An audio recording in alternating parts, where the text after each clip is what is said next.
Hey everyone, what I wanted to do was to create a short video that kind of helps you to understand kind of two things. First, I want you to understand a little bit about thematic criticism.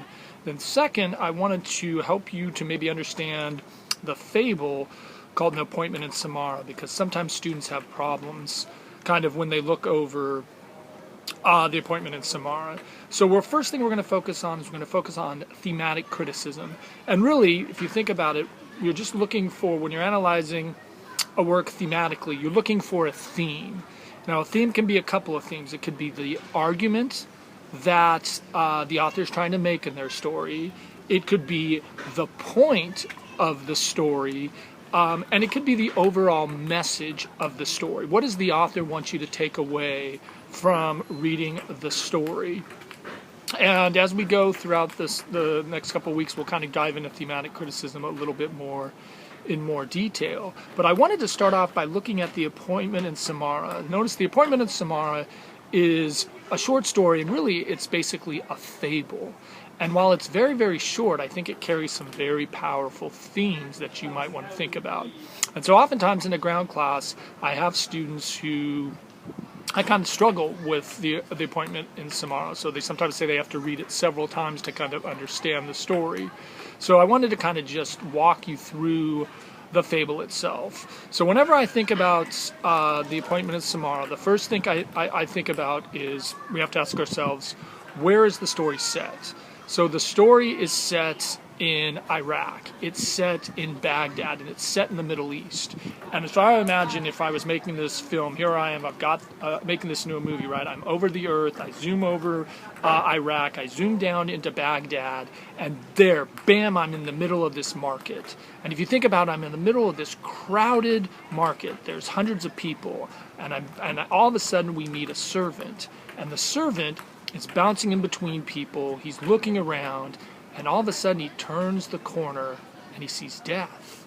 And Death takes the finger and points at the servant, and he freaks out. And he gets onto his horse and he goes away over to the next story. He goes over to the next town in Samara.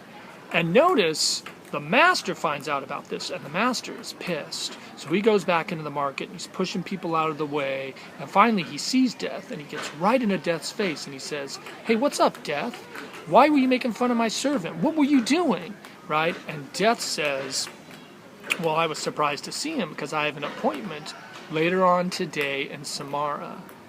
And so if you think about this story, sometimes in a ground class I'll ask students how many people thought the story was funny. And a lot of students kind of raise their hands. Well, you have a pretty twisted sixth sense of humor, because that poor servant, he's going to die later on. But if we want to look at the story and take a look at a simple theme. What's a simple theme this story is dealing with? Simple story is maybe dealing with death, right? That's kind of an obvious theme. Or fate, right? You can't escape your fate. But if we dig a little bit deeper, the story is a little more complex, because if we look at the story, right, the story might be, don't be afraid of death. Because notice the difference between the servant and the master. The servant was afraid of Death, so he ran away. But the master confronted Death, went up to Death, and talked to Death. And so maybe a simple theme might be, don't be afraid of Death. And notice if the servant had gone up to Death and said, "Hey, why are you pointing at me?" Death might have said, "Well, yeah, I was surprised to see you because we're going to meet later on in Samara." And the servant could have said, "Well, let me see. Is that true?" And Death could have taken out his book and said, "Yeah, here." And the servant could have said, "Yeah, you have an appointment in Samara like 10 years from now." And the Death could be like, "Oh, I'm sorry, my bad," right? But if the servant had confronted Death, there might have been a different outcome. Now, the other thing that you could look at if you wanted to go into more complex things, maybe Death has a sense of humor.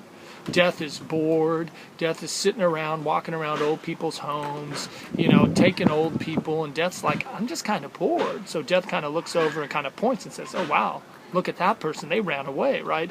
So maybe a theme is Death has a sense of humor, or Death is bored. But the story becomes a little more complex, because notice, if we look at Death, who is Death? Death is a woman. And that changes things quite profoundly, because Death being a woman, right, notice is a very different concept. Because notice in our Western view of thought, Death, kind of the traditional idea of Death is wears a cloak or has a scythe, right, or has a bony figure.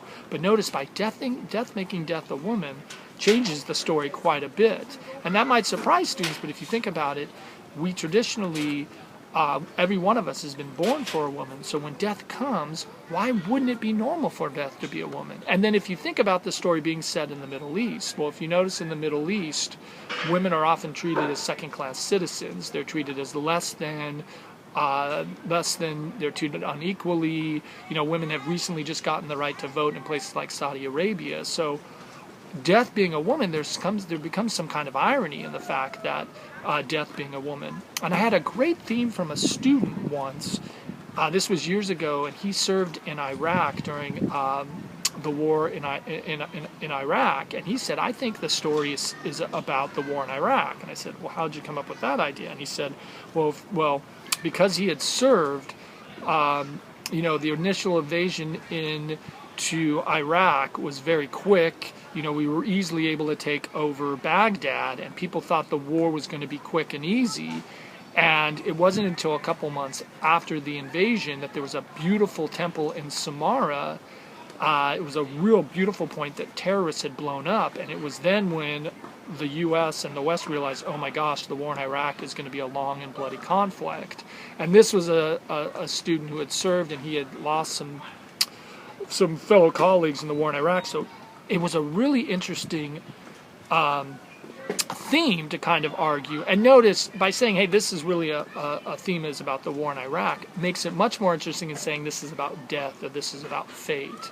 So what I just want you to do in this discussion board question is kind of know what your reaction was to the appointment in Samara and come up with a theme, come up with something big, go interesting, and let's see where ideas take us. And I'll be looking forward to seeing what you have to say about the story itself.